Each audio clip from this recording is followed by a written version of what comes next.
Del capítulo 2, versículo 1, Pablo dice: porque quiero que sepáis cuán grande lucha sostengo por vosotros y por los que están en la Odisea y por todos los que nunca han visto mi rostro. El apóstol Pablo, hermanos, comienza este capítulo diciéndoles a los creyentes que él está en una lucha continua por ellos. La preocupación del apóstol Pablo es tan grande que él dice es una lucha grande, es cuán grande lucha. Pero ¿de qué manera está entonces el apóstol Pablo luchando por los hermanos que están en la Odisea y los hermanos que están en la de Colosas? Si él estaba ahí preso. La lucha a la cual se refiere aquí el apóstol Pablo es una lucha que no es una lucha en la carne, es una lucha espiritual, es una lucha que no se pelea con armas físicas, es una lucha espiritual que solo se puede pelear de rodillas. Por eso el apóstol Pablo dice en el capítulo 1:3, siempre orando por vosotros damos gracias a Dios Padre de nuestro Señor Jesucristo. El versículo 9 también dice, por lo cual también nosotros el día que lo oímos no cesamos de orar por vosotros y pedir que seáis llenos del conocimiento de su voluntad en toda sabiduría e inteligencia. La grande lucha que el apóstol Pablo era por los hermanos de Colosas era una lucha espiritual, que él tenía por los hermanos que estaban allí en Colosas, hermanos. Una lucha espiritual, sin duda. Como creyentes, hermanos, tenemos diariamente luchas espirituales, y el día, hermanos, que tú como creyente no tengas una lucha espiritual, es un foco rojo que se está prendiendo, porque muchas de las veces bajamos la guardia, hermanos. Una lucha que tenemos, todo creyente genuino sin duda tiene luchas diariamente. ¿Hasta cuándo? Hasta que el Señor venga, nos permita partir a su presencia. Pero la vida del creyente, hermanos, es sin duda una vida de lucha, una vida de prueba, día a día, a veces más fuerte, a veces menos, pero siempre hay una lucha en el creyente. Y el apóstol Pablo sabía esto, por eso él que luchaba espiritualmente de una manera de rodillas por aquellos hermanitos que estaban en la iglesia de Colosas, hermanos. Yo no sé qué luchas puedas estar pasando aquí, pero más sin embargo, si estás pasando una lucha, hermanos, gózate en el Señor. Sé que es difícil esto, no es fácil gozarnos en las luchas y las pruebas, mas sin embargo, hermanos, eso habla de que estás en la lucha. Las armas las tienes en tu mano, no las has colgado ni has bajado la guardia. La lucha nos va a seguir por todo nuestro caminar cristiano, hermanos. Es un pequeño contexto de lo que nos escuchó en el audio la vez pasada de Colosenses, pero esa es la lucha a la cual el apóstol Pablo se refería aquí, una lucha no física, una lucha espiritual, hermanos. Entramos un poco entonces al texto aquí, después de que el apóstol Pablo, hermanos,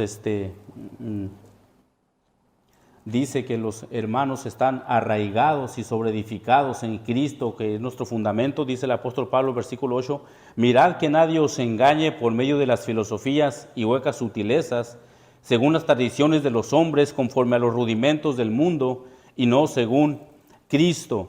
Pablo ya les había dicho a los hermanos, ustedes han recibido al Señor, en el versículo 6, versículo 7, ya están arraigados en Él, sobreedificados en Él. Pero ahora el apóstol Pablo da una advertencia y dice, mirad.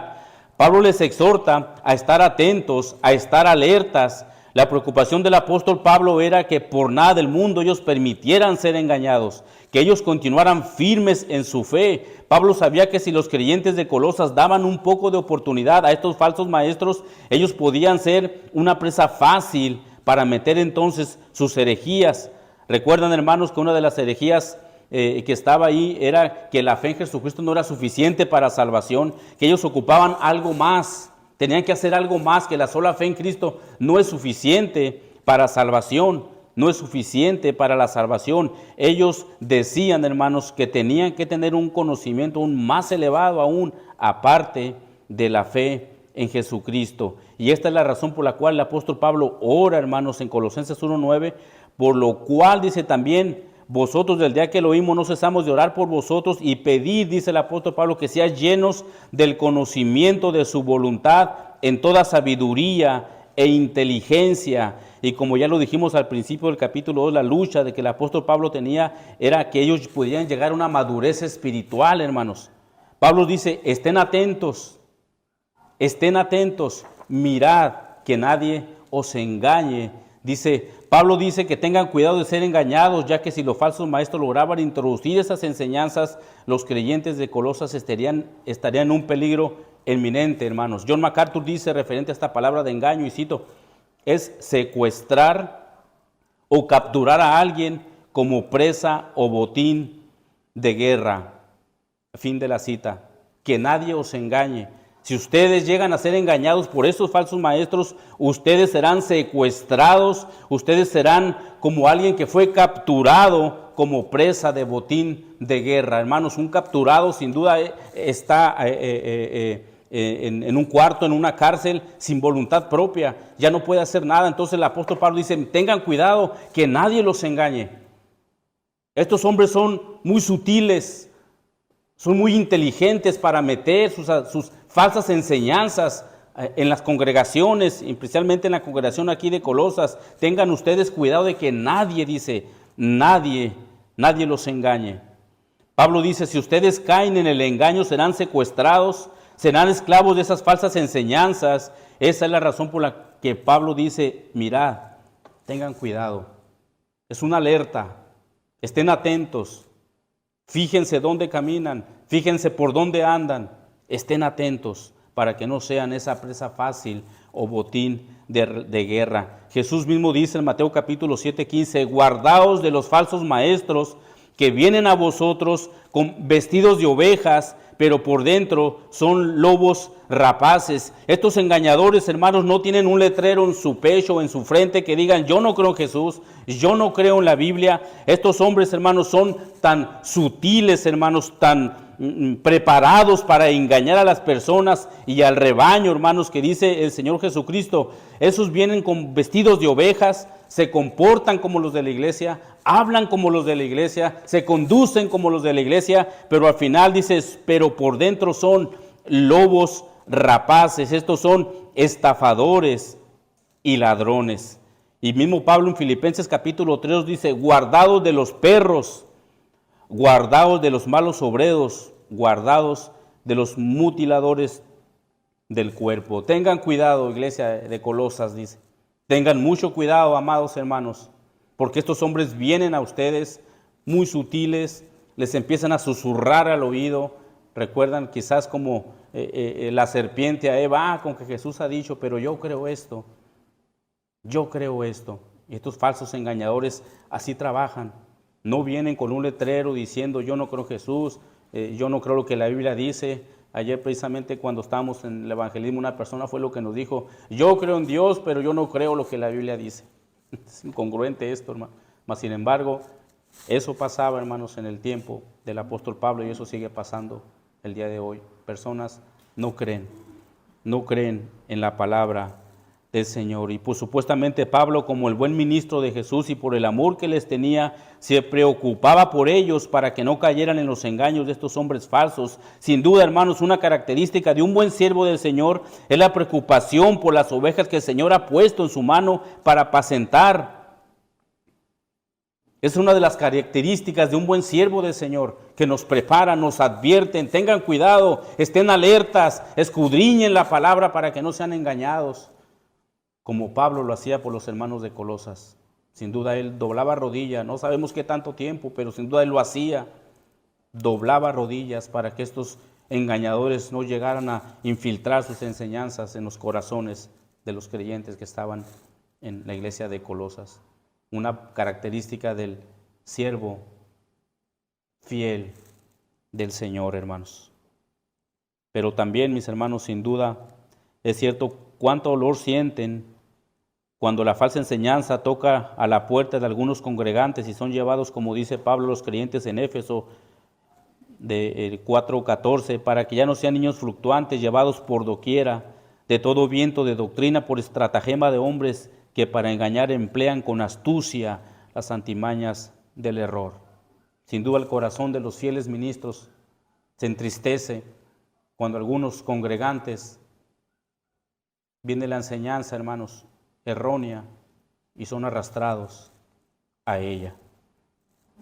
Dice el apóstol Pablo que esos hombres emplean con astucia las artimañas del error.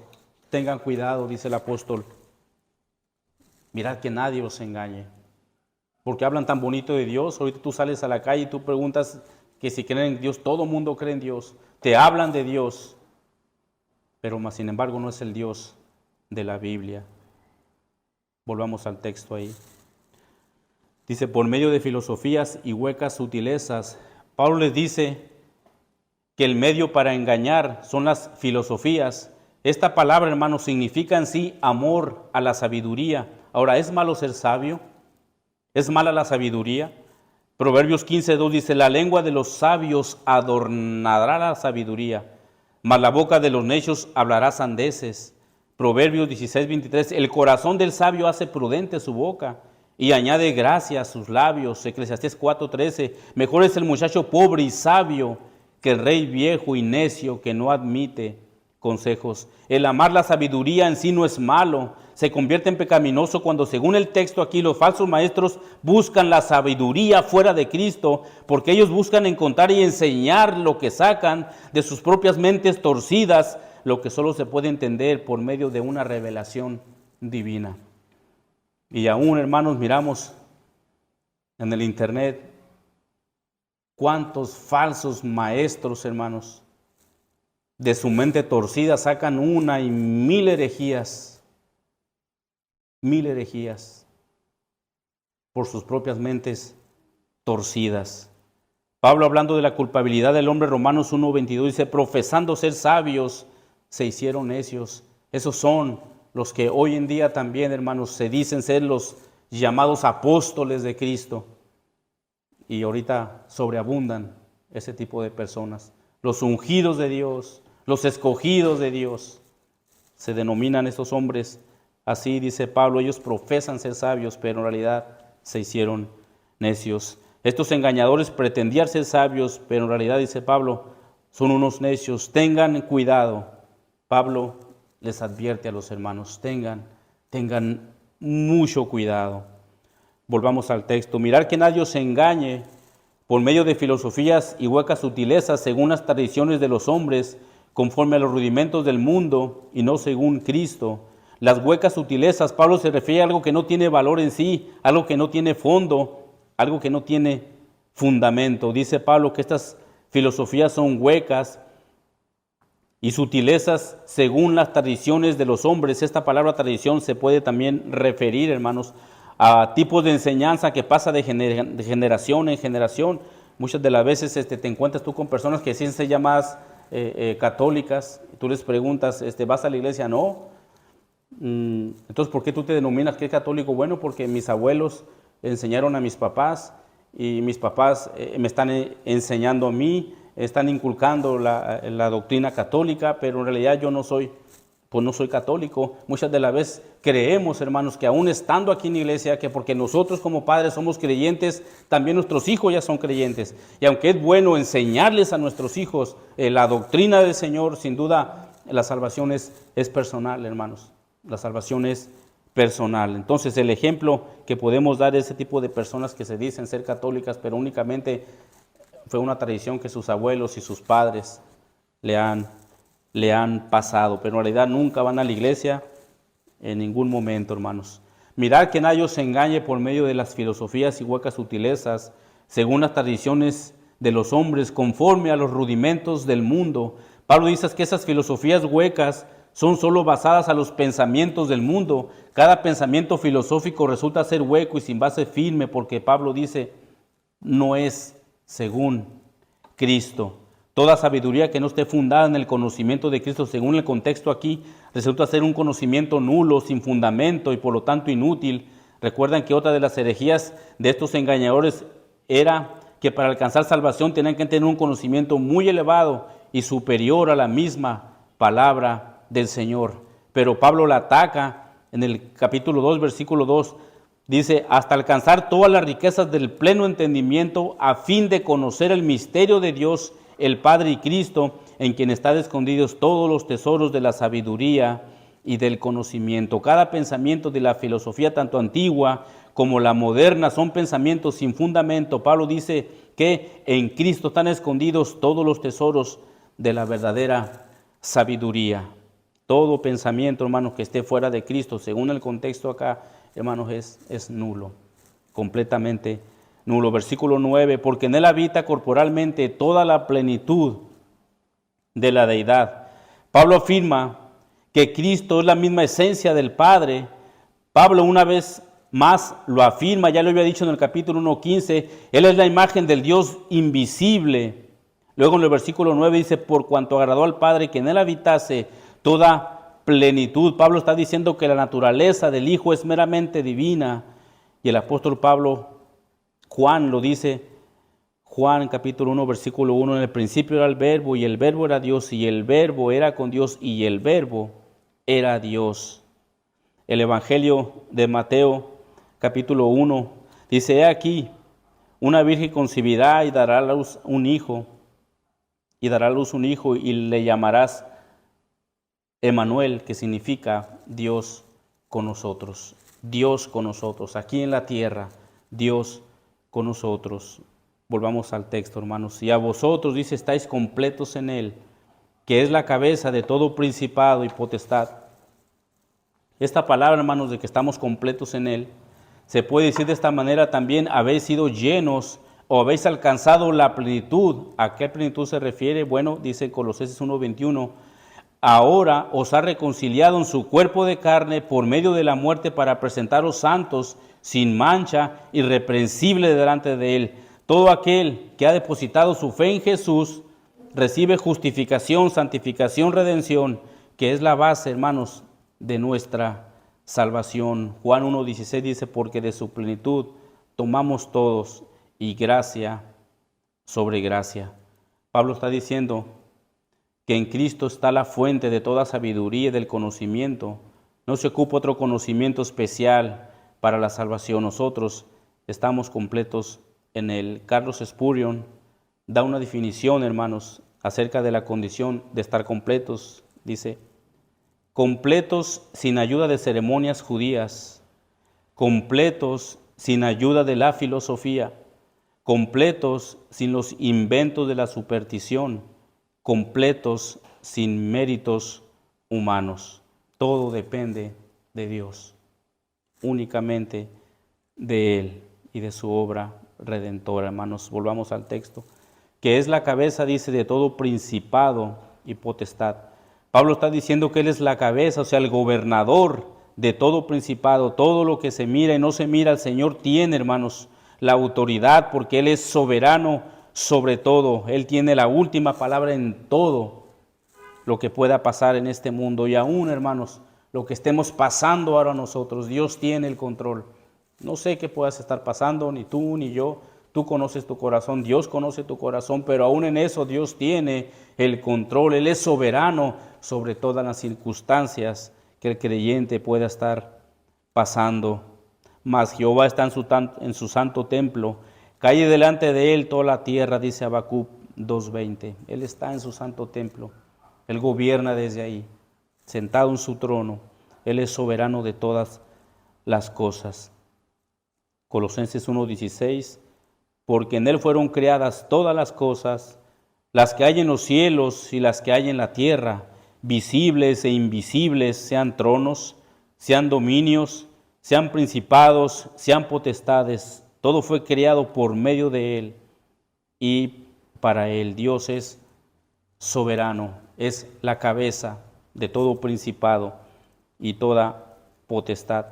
Pablo dice, Cristo es el que gobierna sobre todo y aún sobre los poderes de este mundo.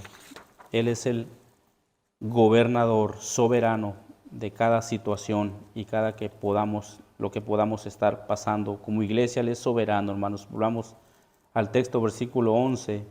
En Él también fuiste circuncidados con circuncisión. La circuncisión, hermanos, era el rito del judaísmo. Era una pequeña cirugía en el prepucio del varón. Este rito significaba, en el sentido espiritual, quitar la naturaleza mala, corrompida del hombre. El judaísmo trataba de agradar a Dios con ceremonias y buenas obras, y creían que había algo en la carne humana que podía agradar a Dios, y esto sin duda es algo que está muy alejado de la verdad divina. Los falsos maestros decían que para ser salvos era necesaria una circuncisión.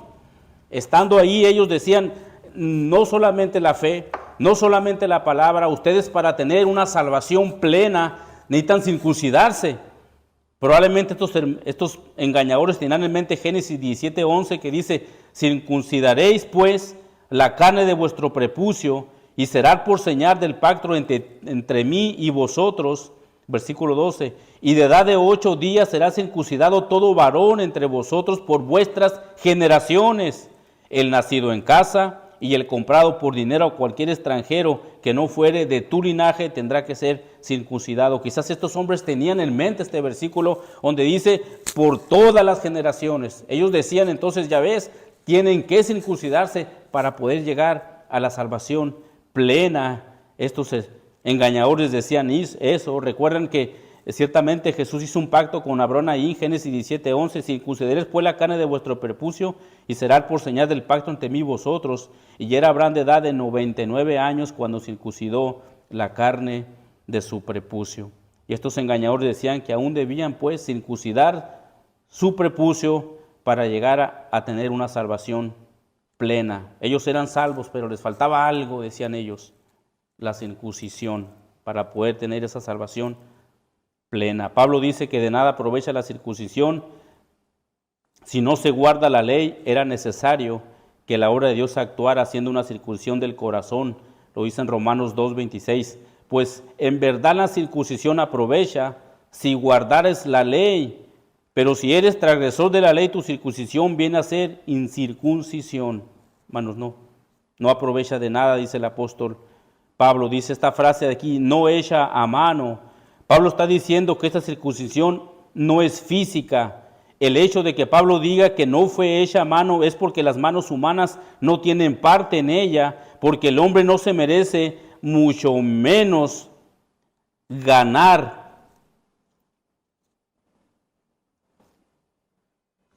esa obra del Señor, hermanos, porque únicamente es por medio del Espíritu Santo.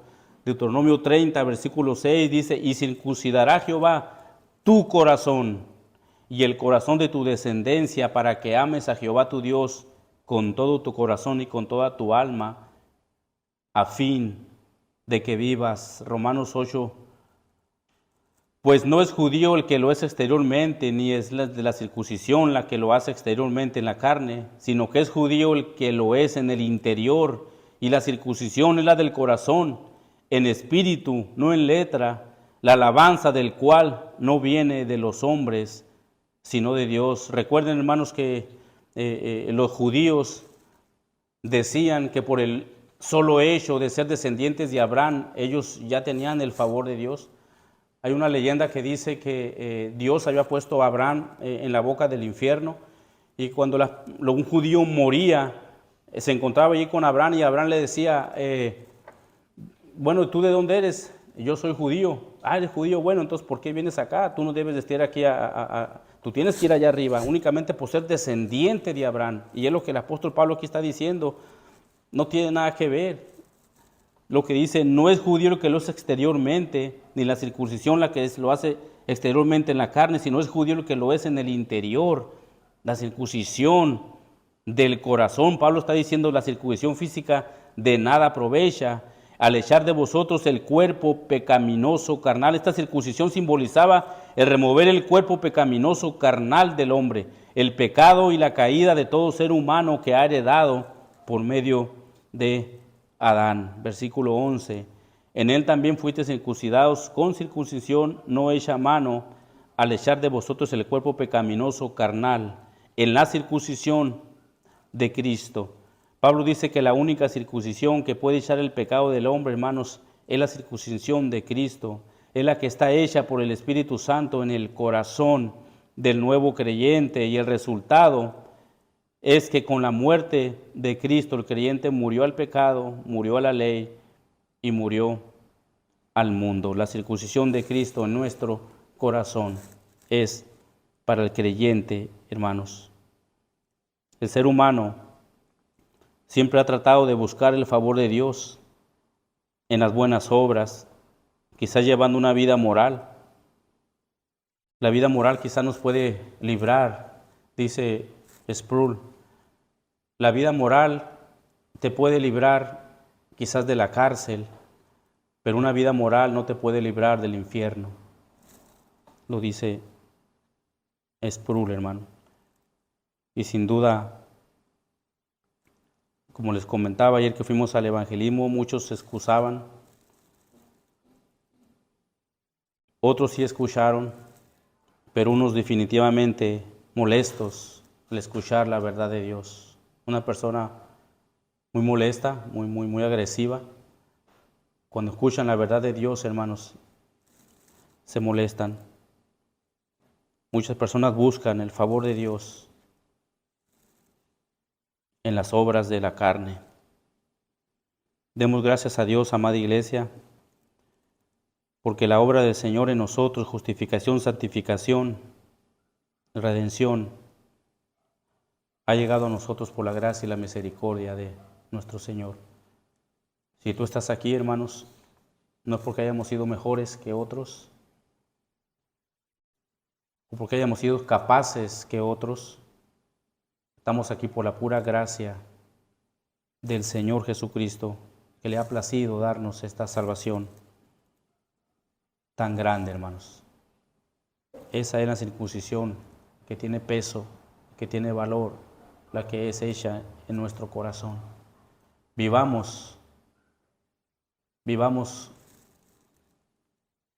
como santos escogidos de nuestro Señor día a día, hermanos. Dios te bendiga en esta hermosa mañana. Inclina tu oído y vamos a orar, hermano. Padre, te damos gracias en esta hermosa mañana por tu grande amor y tu gran misericordia que tú nos has dado, Señor. Sin duda somos transgresores también de la ley, Señor. No hay justo ni aun uno, dice tu palabra. No hay quien te busque, no hay quien entienda. Mas, sin embargo, de no haber sido por usted, Señor, y por ese llamamiento eficaz que tú has tenido para con nosotros en darnos esta salvación inmerecida, Señor. Gracias te damos en esta hermosa mañana, Padre Santo, por tus misericordias para con nosotros nuevas cada día, Señor. Reciba usted la gloria, reciba usted la honra, la alabanza y el honor por los siglos de los siglos. Oramos. Amén.